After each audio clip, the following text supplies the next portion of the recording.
Something that is very important to me for those external partnerships is, again, the like authentic passion for shared success.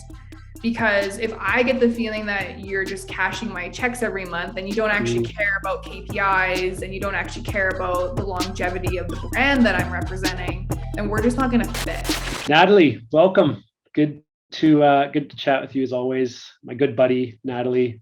What's going on? What are you working on right now? What am I not working on? I feel like I spend most of my days working on something, whether it's like the brands I'm with or if it's just personal achievements, but super busy time of year. The holidays are coming. New Year's resolutions are already brewing in my brain. But yeah, we're really excited for the holiday season coming up at Greta. Obviously, that's where I'm the director of marketing at. It's just a great time of year to be festive, to be merry, spread that cheer, and just enjoy what you do. Because I mean, who doesn't love the holidays? Exactly. Resolutions, though, I don't know. Like, what's your take on that? Um, are you a big resolution person? I'm not a big resolution person, but I feel like the conversation is sparked in my brain come this time of year because obviously there's like the cliche of New Year's resolutions and what are you going to do to change yourself? So I don't really have concrete resolutions, but again, it's just I start thinking more about like myself and my well-being and where I want to be in 5 years, whether or not I achieve those things. It's like who knows, but the conversation is starting to happen in my head. I do have to say I've been working out a lot more lately. Interesting. What like F45, CrossFit, Echelon or Peloton? No, What do you? I have a trainer, Dan. He is great. He holds me accountable for my actions, and I always try to like negotiate. He'll be like 15 reps, and I'll be like, "What about 12?" He's like, "Hey man, it's all on you. If you only want to do 12 and only go three-quarters of the way, that's on you." So then I'm like, "Oh shit, I gotta do 15." But yeah, And I'm then loving it. that's amazing. What a big part of what I have learned about you is that you work with and for brands that you believe in the people that are part of that brand and part of that company, and you're extremely um, I think focused on working at and with people that you believe in and that you can support and feel supported by. What's going on with the team at Greta right now, and where's that brand going in the next year to beyond? Yeah, I think you hit the nail on the head for describing what I need from a brand and from a position. I'm a very relationship focused marketer. And even a leader and team member. It needs to be genuine. And I also need to work with people who are interested in evolving a brand in a genuine way, not just for the bottom line of making money, because that's just like table stakes. Obviously, we want to make money, but the being genuine and doing good is obviously something that I hold close to my heart. So that's why, yeah, Greta is a perfect place for me. I obviously started at Greta when we built the brand. I think, like number 3 in line, number 4 maybe, Yeah. between Decog, Casey, and Tracy. But yeah, we are really focused this year on ESG. I know that's sort of like a tag word that people are using nowadays. Everybody's ESG, ESG, ESG. But the one thing that I think has Greta standing out from the noise of the other brands doing that is we are being incredibly genuine about it and wanting to make genuine decisions as a team to better the planet and not just for the clout on social media. And I think that's what's so important with this ESG movement is like, are you doing it for the clout and for the PR, or are you doing it to better the planet and also better the lives of the staff that work for you? And I genuinely, wholeheartedly believe that we are doing that at Greta in an organic way, but also making it the forefront of decisions at the very top and then also at store level as well. So that's something really exciting that we're working on. And it's a topic of conversation that we hit on every week, multiple times a week. So it's definitely, the theme of the year for Hmm. us. And then the constant conversation around it always keeps it top of mind so that everybody is mindful of it. And then it's also like this collaborative team effort to move forward in our ESG plans. what was the origin? You talk about a lot of people do it for the clout, and what was the origin of your guys' decision to focus on that, and what's an example of how you're manifesting this authentically and organically? Well, like an example of people doing it for clout would just be, they do something minimally and maybe it's donating money. I know like donating money is something that people should do more of and money helps people, but it's just such a cop out in a way to say that you're doing something good for your community. So the way that it started with us at Greta was obviously it was very DCOG led, but then the initiative is coming from all of management, all of store level as well. We wanted to take the more humble approach because I also believe that that is sort of the Greta way. Humble is a word that we use often. Because it just seems tasteless when people are like, hey, look at me, look at all the good that I've done. It's almost like on 30 Rock when Tina Fey did the Christmas episode where she donated a bunch of toys to kids and then like wanted the recognition for it. It just was so classless. It was funny for the show, but in real life, that's just cringe. So we wanted to stay away from being, I guess, cringe and coming off as not authentic. That's awesome. Is there an example that you can point to operationally or maybe in your offers? Like, how is this ethos and belief translating into what the consumer would see? Something that the consumer could see would be definitely partnerships with local organizations in the communities that we are located in.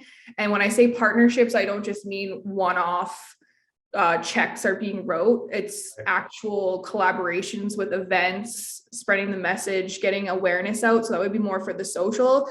But even the environmental, like we're not printing as many things anymore. We're locally sourcing as many products as possible. We're just trying to cut down on our carbon footprint because one of our obvious goals is to be carbon neutral. So it's not necessarily affecting the customer or that they're even noticing it, but it definitely is something that is happening behind the scenes. And I think that's just like, again, table stakes for what businesses should be doing nowadays because like the state of affairs that we're in globally. Is that translating to attracting and retaining, A players, people that are mission aligned? Have you seen that trickle down into the retention of staff? Because in your industry, in the industry of Greta, this is a big hot topic, right? Yeah, people, when they actually find out the level that we go to and the care factor that we have beyond mixing a gin and tonic, people are shocked. And I'm okay with that because again, I don't need it to be a loud thing. It's almost like a surprise and delight where it's like, hey, I like Greta for the bar and the arcade and the food, but oh wow, they actually care about the environment, they actually care about their staff, they actually care about their community. And it's just another level to the brand and just showing again the authentic side of the people behind this brand. And again, we're not just here to make money off people, but we actually want to be a part of the communities that we're in. Awesome. One of the many reasons why I like you so much and respect what you do in marketing so much is that you're a little bit of a rare breed in that you find yourself, or at least I see you, really sitting at the intersection of brand and performance, and you value both and you put emphasis on both. Whereas, and not always, but most times, you have marketing leaders that heavily skew to either brand or performance. Why do you sit there? Why is your belief that you need to be excellent and focused on both? Well, I live my life honestly in the balance, whether it's like political conversations or what have you. I truly believe living in the balance is key. So it only suits my character to also be in the balance of the middle for branding and marketing. Because I truly think the two go hand in hand. If you separate them, you're doing yourself, your career, your brand a disservice. Because the way that I look at the two, it's almost like marketing is a conduit for your brand. So meaning marketing is the channel that the brand flows through. So if you have a very weak brand, then your marketing is almost surface level and it's just for immediate results and immediate KPIs. It's not really spreading a message. It's not really spreading the vision, the mission. It's just like there. It's just like more noise that is in the world that we live in, whether it's billboards or social media or YouTube or Google Ads, whatever it may be. I truly believe to have a cohesive brand and marketing experience, they have to be married together. It's like you can't live without water and you can't live without air. So the two of them have to work together to keep you alive. That's amazing. I agree totally. Within the industry that you serve currently, within restaurant hospitality, what defines the role of marketing, specifically within the lens of the role of marketing? I truly think marketing is there to be the messenger of your brand. And being the messenger of your brand doesn't necessarily just need to be awareness of the brand. It obviously is the message of, say, conversion for digital ads. It's like, hey, we're having this New Year's Eve party, come check us out. But it's also the way that you're writing the copy, it's the images that you use, and then it also flows into the actual experience that you're selling. So what's actually happening on New Year's Eve in your store, or what's actually happening at, if you work for Nike, like what are the products actually like? So I think it just keeps everything very cohesive, but marketing is definitely the external vision to customers and to clients that is the brand, if that makes sense. Because I think brand is also very like internal, and like there's like an ethos with the brand, and everybody inside the brand, wants to know the vision, the values, and how we move forward. But then there's also a different like personification of the brand externally to the customers that I think is portrayed through marketing. Yeah, I agree. I mean, I always, when I get asked that question, I say that, the role of marketing is to subtly and sequentially help people navigate their way through their customer value journey with your brand, from first seeing or hearing about you to becoming engaged, to trying you out, to coming back more often, ultimately then turning it into like a raving fan or an advocate of the brand. And the reason I asked you the question is because in your industry, that the temptation, I think a lot of the times for marketers, is to be extremely loud and promotional. How do you look at the balance of building your marketing mixes with, obviously you got to promote something, but you also have to nurture and engage and deepen relationship. How do you see that balance? Yeah, that's definitely an interesting question. And it's something that we internally battle all the time because, it's really easy to say, okay, free food today. And obviously people are going to come down for that. But then it's like, what is that lasting effect on the brand? And what is the lasting effect on the customer experience when you are very promotional and you are giving away free things? So for us, finding the balance is, again, like, what is the experience that we can provide to people? And then how can we organically get them down here without deep discounting? Because we also don't want to be in a race to the bottom. And we also don't want to be known as a brand that is cheap or very promotional, because then people are going to start assuming like, oh, I'm going to wait until there's a sale, or I'm going to wait until there's this deep discount day. But then it's like, that's not an authentic experience. And that's not the customer that we want at our brand. So I think just, staying consistent with that and always managing expectations of like, we're not going to be the cheapest place in town, but I bet you're going to have the most fun. And when you come here, you're going to feel safe and it's going to be a great experience. And hopefully you come back, not for the cheap drink, but for the experience. Right. And with you believing in that, do you find that your strategies that you put together and launch with your team are a reflection of your philosophy and your belief on this all the time? Or are you ever putting systems into market that are incongruent with your belief about the world and marketing? I think we're pretty good with it at Greta because we all believe the same thing regarding deep discounting. It's just not something that we want to be a part of right now. I mean, definitely there's days where we're like, half price games or free games, but that's more of like one-off situations where we just want to offer something to the people maybe who don't come every day or who can't afford to maybe go out or whatever may have you. But it's there have been times I will say that there have been decisions that were vetoed that we went ahead with and I didn't feel great about it, and it being discounting, but then there is something to be said about doing it one-off because then you almost capture a new audience and then you get in with something that's more promotional and that's also, and then you have them, right? So then they come back another time and it's not the same price, but it's the same experience. Yeah, makes sense. So many of the times when I am talking to or learning from or listening to marketing directors or marketing leaders, one of the biggest pain points that keeps coming up is related to team. Not necessarily that they're having problems or difficulties with their team, but I think that the concept of building and nurturing and managing internal, external teams is a huge topic of conversation. So for you as a marketing leader, how do you approach, because you can't do it all by yourself. I mean, you might be able to, but probably not all of it. How do you approach building and supporting teams, whether those be internal or external or a combination of both?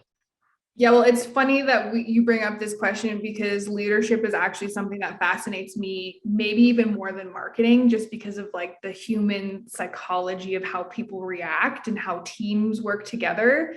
So something that I really find valuable when working with teams, specifically, we'll just talk about an internal Greta marketing team, is passion. Because at the end of the day, marketing is not that difficult if you have passion and relatability to the brand that you work for. So that's another really key component to the vision we had for this brand was how can we get people to apply to work for us, stay working with us, and then also exhibit a large amount of passion. So, having fun is number one, especially with the generation of kids that are out nowadays, the kids that are 10 years nowadays. You got to have fun at work. And then also too, you need to feel, I feel like they need to feel respected, but they also need to feel like they are supported because they are young. They are just figuring out marketing, but they are having fun and they do have true passion for the brand. So I think just nurturing that passion and letting people fail too is really important because if somebody never fails in their life, especially when they're young and up and coming in marketing, their ego starts to take over a little bit and then they don't have the tools to, cope with feedback or what happens if you spend $15,000 and the campaign flops. So those would be the main components I would say is crucial for having the internal team within marketing. And the girls are all great. It's honest. It's like a group of 6 of us gals. Some are in Edmonton, some are in Calgary, some are in Vancouver. And we do have a great time together. And we just really inspire each other to come up with ridiculous ideas and just have fun with it. We run a bar. We always make the joke of like, we're not doctors. So we don't have to take ourselves too seriously. So that also helps for sure. How do you structure your team? There's 6 of you. How did that come to be and what roles are being played right now? Yeah, tell me about that. So team marketing at Greta is so funny. So you have myself as the marketing director, and then my other half of what makes my career so successful is 1,000% hands down Vanessa, who is she's more of the creative director. Right now, her title is graphic designer and she's gone on mat leave and I'm so sad and lost without her. But she also somewhat runs the marketing department again, because she's so brand focused and she's the designer. She's the one who rebranded. she's very focused on the look and feel. So she's very compatible with me. And then we have the store level coordinators who are basically the spokespeople for marketing at the store. And thankfully they like cut out a lot of noise from the guys at the store that I don't have to deal with. And that's great for me. But yeah, they are the marketing people at the store, and they're just incredibly helpful and very much responsible for everything that goes on there marketing wise. That's awesome. You guys have a great structure there from an internal perspective, and you've worked with brands in the past where you've worked with external partners. What are some of the things that need to be in place for working with an external partner to work and to be effective, and how do you approach doing that when they don't get to be a part of the day-to-day experience internally? So how do you look at external partnership and building those? Yeah, I love external partnerships as well. I think there's something to be said for crowdsourcing teams. I think it's very valuable to have external opinions and forces outside the four walls to keep things fresh, to keep things moving. Something that is very important to me for those external partnerships is, again, the like authentic passion for shared success. Because if I get the feeling that you're just cashing my checks every month and you don't actually care about KPIs and you don't actually care about the longevity of the brand that I'm representing, then we're just not going to fit. And the one way that I can tell, or one of the ways that I can usually tell how a partnership is going to go is the level of ego that they show in our first meeting. Because I have a low tolerance for ego. And if somebody is coming off very like egocentric, I'm just like, I just know like it's just not. Can't trust them, right? That's interesting. I've never heard that before, but it makes sense. Is there an experience that you can share? Yeah, I mean, I'm not going to drop names. No, of course, I don't expect you to. Let's keep it cash. But yeah, for sure. It's just, somebody approaches you and maybe confident, they're being overconfident because confidence is also very attractive, but it's just coming across as very egocentric. I do not like it when somebody tries to make me feel stupid or dumb. And I feel like some people maybe do that to prove their value, but it does not come across as a working partner. We've all experienced that. Anyone listening to this, I think we've all experienced that. And probably, if you're being honest, you've probably been on both sides of it, receiving it and dishing it out. And maybe it's an insecurity thing, I don't know. But you're right, because I think that when you're working with an external partner, you want to have a relationship of trust and vulnerability where you can roll your sleeves up and get into the nitty gritty together. And if you can't penetrate that relationship because there's all this fake stuff in between and posturing and and a lack of passion, lack of care for the brand, and you're really only going to get to 50% effectiveness, right? Yeah, I completely agree. I mean, I don't stand for that in my personal life, so there's no way I can stand for it in my career and in the jobs I have. It's just not something that's needed for me. What you've talked about some of the pros of working with an external partner, and what in the agency world right now do you not like and wish was different and have maybe never liked? I love agencies. I love agency life. I don't have a lot of bad to say about agencies. Yeah, it's just, I guess the reason why I don't have a lot of bad things to say about agencies is because I've been very selective of the ones that I actually go forward with. There are definitely a lot of bad agencies. And I think that's one of the issues with the industry that we're in, specifically you and Hook and Ladder, is there is a lot of noise. And like, we're in the golden age of con artists, and I think a lot of them live in the marketing world. So it makes a very noisy space in marketing and digital agencies. So I do feel bad for the good agencies, but like Hook and Ladder or even Wolfgang Digital, who I used to work for in Ireland, you guys are so good that you guys are cutting through, I'm sure. Well, I know that you are. So appreciate it. Well, for those of you that don't know, and this would be fun, one of your old brands that we worked with you on, Natalie, tell me about what happened when you fired Hook and Ladder. Do we want the PG version or the Oh, I R-rated, want the R-rated version. 18 plus? So you want me to tell them why Hook and Ladder Yes, I got think I know it is funny. It's a funny conversation, but I think it's a critical conversation because as a marketing director, you might be faced with these situations. Either you have or you will in the future. And I think for an agency, a Hook and Ladder, obviously groups grow and they mature and they improve. But I think it's critical, this idea of doing postmortems and post briefs to understand the intricacies of why these things happen and why these relationships fall apart. And so I wanted to talk about that topic. Yeah, well, our situation was definitely unique. And I think the both of us learned a lot from that. We were quite a bit younger. I think it was already like 5 years ago that happened. I think it's like 6 years ago now. But yeah, I mean, it came from a point on my side where I had just come from a large scale agency in Europe that was specific to digital marketing, and myself as a marketing director, that was my clients when I worked at the agency. So for me, I just didn't feel like I was getting what I was specifically asking for, and whether or not I was or not, that's like not really to be debated.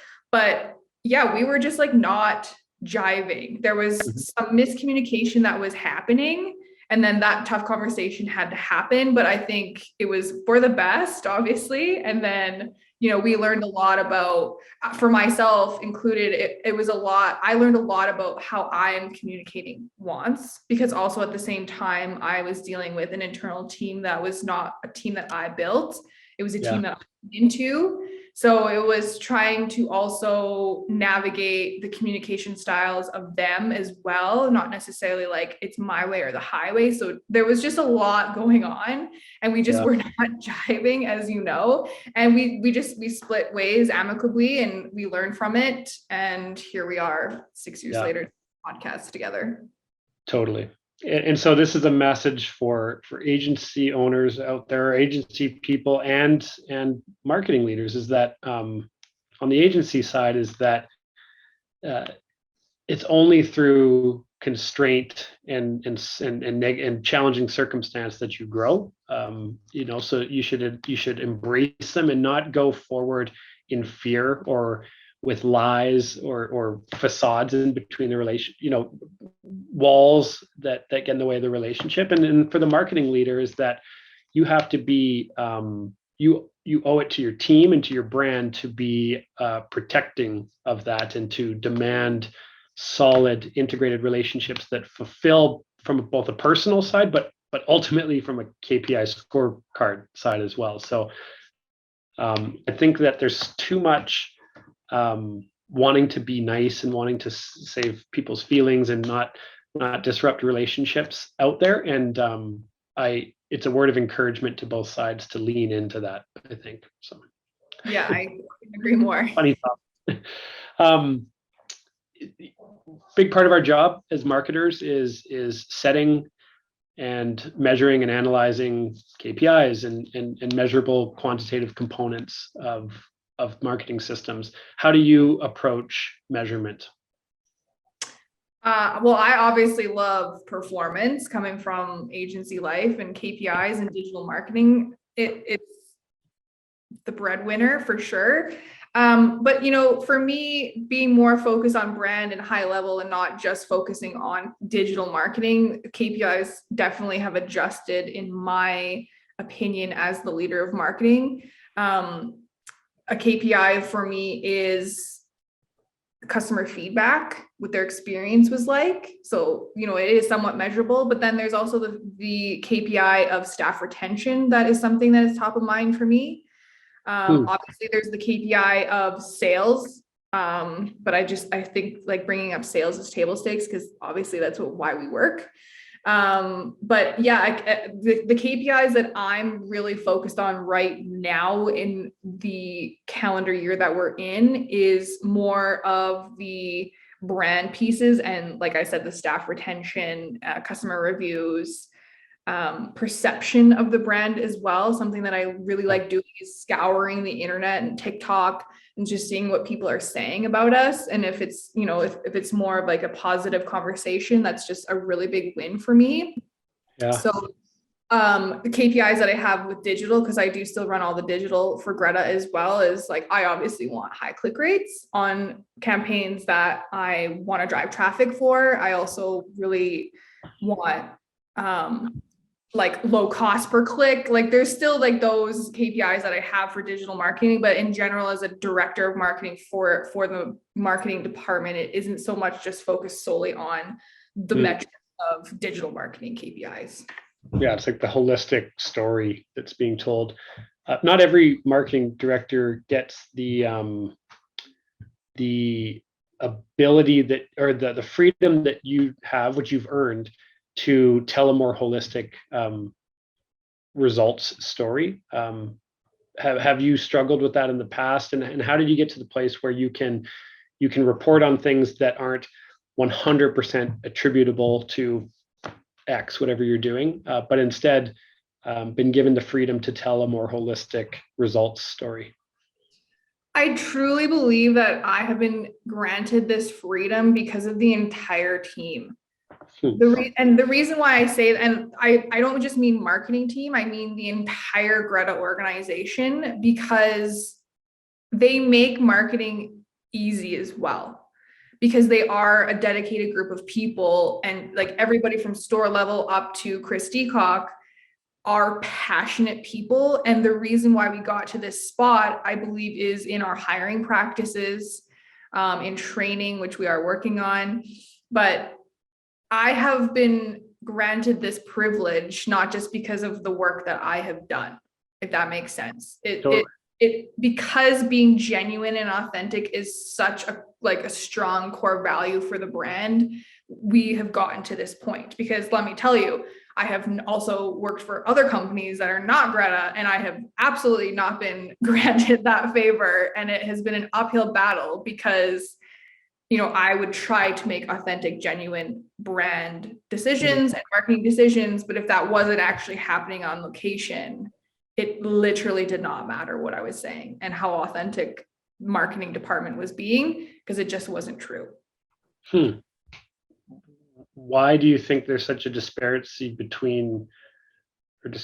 or difference between organizations like that and the way they look at giving trust to their marketing leaders and being willing to have something else other than pure bottom line numbers dictate the effectiveness and value of the program? One word is leadership.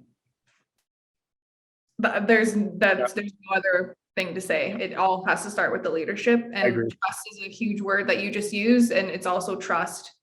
If you don't trust your partner or your coworkers, everything just crumbles. That's awesome.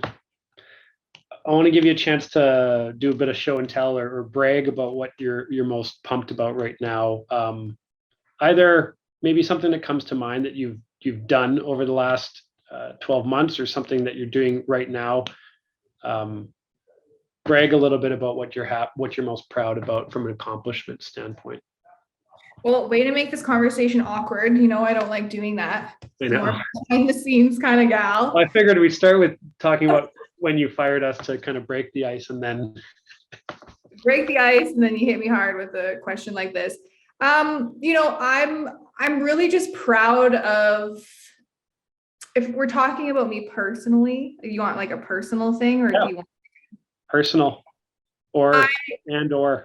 Well, I would have to say that I am proud of myself for the work ethic that I have demonstrated during COVID and post-COVID, taking on multiple jobs, multiple clients, because I do feel like I have put effort into myself to be a better person outside of work. And then also that trickles down into being a better leader and a better marketing director. So I'm proud that I, take my career and my personal well-being seriously, because I do believe, whoever I work with down the road will benefit from me. Because I really try hard to see in a lens of do good, and a lens of just understanding of why people do what they do, even why I do some of the things that I do, and just coming from a place of being genuine, authentic, and like mostly compassionate.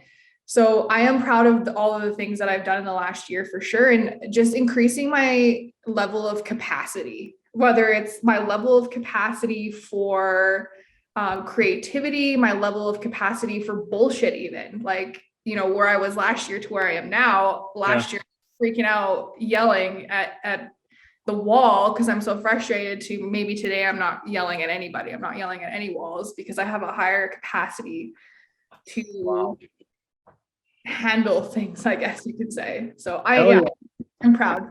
Hell yeah. Proud of myself.